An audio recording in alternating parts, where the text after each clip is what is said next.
Jadi begitu Anies dicalonkan, semua orang udah berpikir bahwa ini adalah soal 2029 tuh. Gibran mulai cemas, Kaisang mulai cemas, tuh Ahaye juga bisa mulai cemas kan. Jadi akan ada lagi upaya untuk menghalangi Anies. Yang berkepentingan bukan hanya Pak Prabowo, saya kira yang berkepentingan justru lebih lagi Pak Jokowi sebenarnya untuk menghalangi Anies. Ya, apalagi kalau sorotan terus-menerus aktivitas Anies sebagai gubernur kan itu artinya daily report akan ada di mata jurnalis-jurnalis, lalu tertinggallah orang memberi reportase pada Gibran. Lama-lama Gibran sama seperti nasib Pak Mahfud Amin yang akhirnya kita nggak kenal lagi kemana Pak Wakil Presiden. Ya kelihatannya Pak Prabowo juga nggak ada masalah kalau Anies jadi gubernur kan. Dan hubungan Anies dengan Prabowo pasti akan makin mesra tuh. Jadi kalau kita rumuskan dengan satu kalimat, ini ada betul-betul senjakala Jokowi ningrat itu. Nanti setelah pilkada terbentuk kekuatan baru tuh, Anies, Megawati, dan Prabowo. Nah, udah, bye-bye Jokowi itu, nggak akan ada lagi yang menganggap potensi Jokowi kendati dia punya portofolio di DPA misalnya. Madu, salah satu obat paling mujarab, insya Allah. Sedia madu ternak dan madu hutan. Dihasilkan oleh lebah dari nektar bunga asli, bukan dari gula yang dimakan lebah. Proses higienis, kemasan praktis dan elegan. Garansi 1 juta rupiah jika terbukti madu kami tidak asli. Terbaik, madu kelanceng, dari lebah spesial. Hubungi. Ini Anies Baswedan akhirnya ini bisa dikatakan dia satu-satunya kandidat yang sudah hampir pasti maju ke Pilkada Jakarta, Bung Rocky, karena sudah setidaknya 3 partai yang sudah mengusung dia ini. Ada Nasdem, ada PKS, ada PKB. Cuman mereka belum sepakat soal siapa yang jadi calon wakil gubernurnya. Dan kemungkinan PDIP juga sangat mungkin bisa bergabung. Yang jadi masalah sekarang justru Koalisi Indonesia Maju karena sudah pasti bahwa Ridwan Kamil dan Golkar tidak mau di Jakarta. Nah, mereka harus cari jatah dan cari calon. Dan Gerindra tetap percaya bahwa enggak lah, Ridwan Kamil bisa maju lah dulu. Pilpres saja bisa kalah kok Anies dengan Pak Prabowo katanya gitu. Memang kalau kita lihat komposisi politik hari ini, Anies stok yang memang sudah tersedia tuh. Ya. Jadi daripada nyari jauh-jauh dan masih membutuhkan operasi senyap, lebih baik Anies aja kan. Karena Jakarta itu brandnya Anies itu tetap melekat tuh. Entah itu masyarakat akademis, kalangan agama, tetap ada di situ tuh. Jadi sekali lagi potensi Anies itu kelihatannya unstoppable dalam pertandingan di Jakarta. Nah kekhawatiran Gerindra adalah kalau Anies lolos di Jakarta itu setting politik nasional bisa berubah cepat kan. Karena tetap mata publik dan mata publik internasional ada di Jakarta tuh. Jadi potensi Anies untuk jadi penantang kader-kader lain di 2029 itu pasti udah mulai dari sekarang kan. Jadi begitu Anies dicalonkan, semua orang udah berpikir bahwa ini adalah soal 2029 tuh. Gibran mulai cemas, Kaisang mulai cemas, tuh Ahaye juga bisa mulai cemas kan. Jadi akan ada lagi upaya untuk menghalangi Anies. Kita terangkan itu sebagai deskripsi aja, bukan kita ingin dia dihalangi. Tetapi politik kita itu selalu di dalam acuan referensi ke depan, Anies pasti potensi untuk dihalangi itu. Dan saya kira juga Anies ngerti itu dan partai-partai pendukung ngerti itu. Tapi sekali lagi kita mau lihat bagaimana kader-kader muda ini berkompetisi dengan fair kan. Jadi kalau Pak Jokowi misalnya Oktober udah nggak berkuasa lagi, tentu lebih mudah bagi Anies untuk melenggang kan karena itu baru November. Tetapi intinya adalah kemampuan koalisi Prabowo Gibran ini untuk cari penantang Anies di Jakarta itu agak susah memang. Karena semua nama juga bisa disebutkan, kita bisa taruh siapapun nama yang ada di situ. Tetap investasi pertama udah ada pada Anies. Ya. Dan saya kira seperti kita singgung juga, Golkar jelas juga dia kalkulasinya ngapain gua masih bertarung di Jakarta untuk ini kan yang berkepentingan bukan hanya Pak Prabowo, saya kira yang berkepentingan justru lebih lagi Pak Jokowi sebenarnya untuk menghalangi Anies. Ya, itu maksudnya. Ya pasti itu Pak. Kan yang deg-degan sekarang justru Jokowi. Betul. Jadi ketika Anies jadi gubernur, Anies bisa beroperasi di tingkat nasional karena bagaimanapun Jakarta itu pers akan bicara Anies akan ditanya semua hal tuh, bukan sekedar soal Jakarta secara teknis, tapi kondisi politik nasional termasuk potensi Pak Jokowi untuk menghadapi banyak tekanan atau upaya untuk memeriksa Jokowi nanti secara politik setelah dia lengser. Kan itu pasti Anies mesti jawab karena Anies adalah gubernur DKI, tempat semua isu beredar tuh. Jadi kita mesti lihat ini kawasan bukan sekedar kawasan geografi, tapi kawasan politik strategi, ya kedudukan gubernur DKI itu.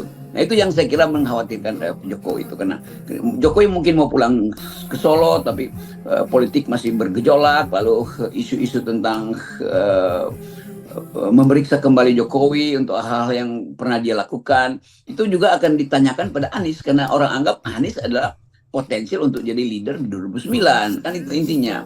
Apalagi kalau sorotan terus-menerus aktivitas Anies sebagai gubernur, kan itu artinya daily report akan ada di mata jurnalis-jurnalis, lalu tertinggallah orang memberi reportase pada Gibran. Lama-lama Gibran sama seperti nasib Pak Ma'ruf Amin yang akhirnya kita nggak kenal lagi kemana Pak Wakil Presiden. Jadi Gibran bisa punya lekukan berbahaya nanti kalau Anies jadi gubernur DKI. Artinya ya Gibran hilang sebagai faktor. Ya, memang ini kelihatannya Gerindra yang masih tetap berusaha untuk agar Koalisi Indonesia Maju itu kompak dan kemudian mendapatkan satu figur, dan mereka tetap kelihatannya ya mereka tidak melihat tidak lain figurnya tidak ada yang lain kecuali Ridwan Kamil. Tetapi yang saya kira kalau kita melihat hubungan secara historis ya antara Pak Prabowo dengan Anies atau Pak Prabowo dengan Pak Jokowi kan agak berbeda. Ya, kendati nanti katakanlah ketika Anies terpilih menjadi gubernur dan Pak Prabowo presiden, saya kira pasti Anies dalam tanda petik tahu dirilah dia terhadap menempatkan diri pada Pak Jokowi, Pak Prabowo, beda dengan dia menempatkan diri pada Pak Jokowi gitu.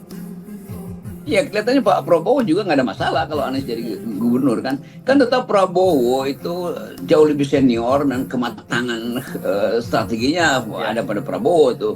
Dan kedudukan dia adalah presiden. Tentu Anies dengan ketaatan pada gestur dia akan anggap memang Prabowo adalah presiden. Dan Anies mungkin akan menahan diri untuk berlaga dengan Prabowo di media sosial, di dalam media dan pemberitaan.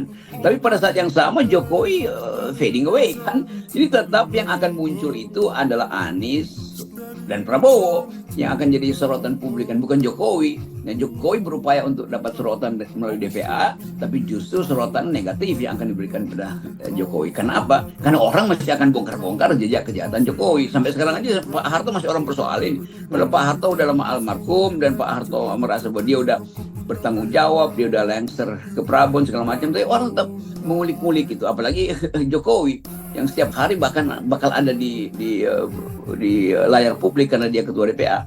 Jadi potensi Jokowi itu untuk bersaing mengendalikan Anies nggak mungkin, karena Anies tetap akan merasa bahwa publik menyorot negatif Jokowi, dan hubungan Anies dengan Prabowo pasti akan makin mesra tuh, karena kebutuhan Prabowo untuk menghidupkan wacana demokrasi baru bersama Anies. Karena Anies memimpin Jakarta adalah pusat penelitian nilai-nilai demokrasi Indonesia, orang menyoroti Jakarta. Ya. Nah, kan ini bagaimanapun juga kenapa orang banyak menyoroti Anies itu, selain soal bahwa Jakarta itu akan menjadi pusat perhatian media dan dunia juga, tapi faktor Aniesnya dengan dinastinya Pak Jokowi. Pasti orang akan melihatnya seperti itu ya, fist of fist gitu ya, Anies dan dinasti Jokowi. Sementara Gibran sekarang hanya dalam tanda petik ini hanya menjadi wakil presiden, yang artinya ban serap yang dia tidak akan banyak mendapat sorotan publik. Kalau dia masih mau terus belusukan terus, pasti Pak Prabowo juga tidak akan membiarkan begitu. Sementara Kaisang sampai sekarang belum jelas posisinya. Katakanlah kalau dia berhasil di Jawa Tengah itu bukan center of attraction gitu. Jadi kalau kita rumuskan dengan satu kalimat, ini ada betul-betul senjakala Jokowi ningrat itu, Bang. Berakhirnya kekuasaan Jokowi. Kendati Jokowi masih berupaya taruh menantunya di Medan, ya orang nggak peduli lagi nanti. Orang peduli bahwa Jakarta dipimpin oleh Anies. Artinya Anies akan punya kesempatan untuk mempersoalkan jejak politik Jokowi, walaupun dia kedudukannya gubernur. Karena tetap Anies dia mesti lihat dia sebetulnya adalah proto presiden di 2009 tuh. Jadi dia menjembunyikan identitas dia sesungguhnya yang dikenal orang, yaitu Anies tetap berambisi jadi presiden kan. Itu artinya dari sekarang dia mesti mendelegitimasi kedudukan Jokowi, artinya juga sekaligus Gibran, sekaligus Kaisang kan. Jadi politik Anies ada dua, memimpin Jakarta sekaligus mendelegitimasi dinasti Jokowi kan, itu yang akan terjadi itu.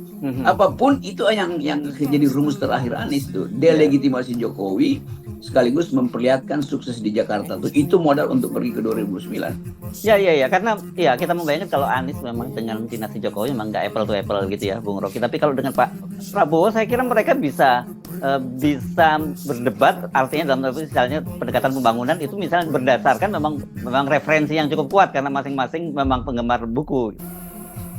Iya, dan Pak Prabowo juga bukan orang yang dendam politik. Pak Prabowo kan nggak pernah ada. Prabowo merasa udah selesai dengan Anies. Ya udah, saya udah jadi presiden, apalagi kan Prabowo nggak ada kekhawatiran dengan Anies tuh. Prabowo udah presiden, Anies jadi gubernur, yang gampang aja, presiden bisa panggil tiap hari gubernurnya kan.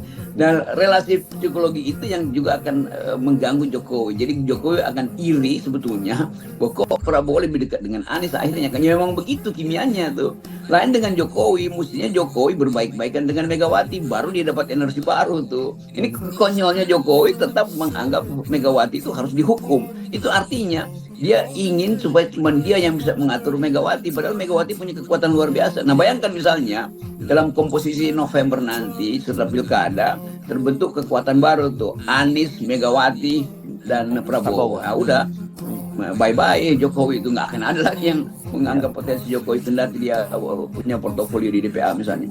Jadi tetap politik Indonesia itu akan kembali pada pragmatisme. Prabowo tidak mungkin dendam pada Anies tuh, karena dendam kalau misalnya kalah, ya masa presiden masih dendam pada anak buahnya yang ada cuman gubernur kan. Jadi